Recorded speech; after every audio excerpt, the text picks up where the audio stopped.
He awoke to the huge insect-like creatures looming over his bed and screamed his lungs out. They hastily left the room, and he stayed up all night shaking and wondering if it had been a dream. The next morning, there was a tap on the door. Gathering his courage, he opened it to see one of them gently place a plate filled with fried breakfast on the floor and then retreat to a safe distance.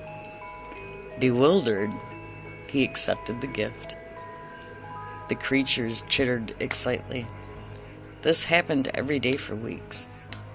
At first he was worried they were fattening him up, but after a particularly greasy breakfast left him clutching his chest from heartburn, they were replaced with fresh fruit.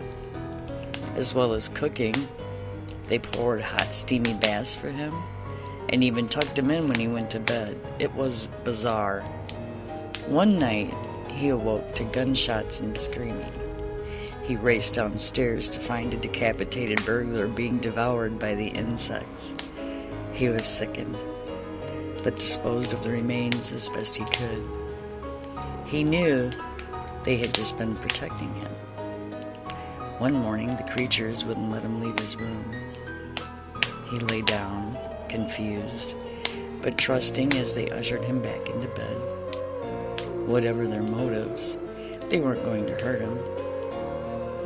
Hours later, a burning pain spread throughout his body. It felt like his stomach was filled with razor wire. The insects chittered as he spasmed and moaned. It was only when he felt a terrible, squirming feeling beneath his skin that he realized the insects hadn't been protecting him. They had been protecting their young.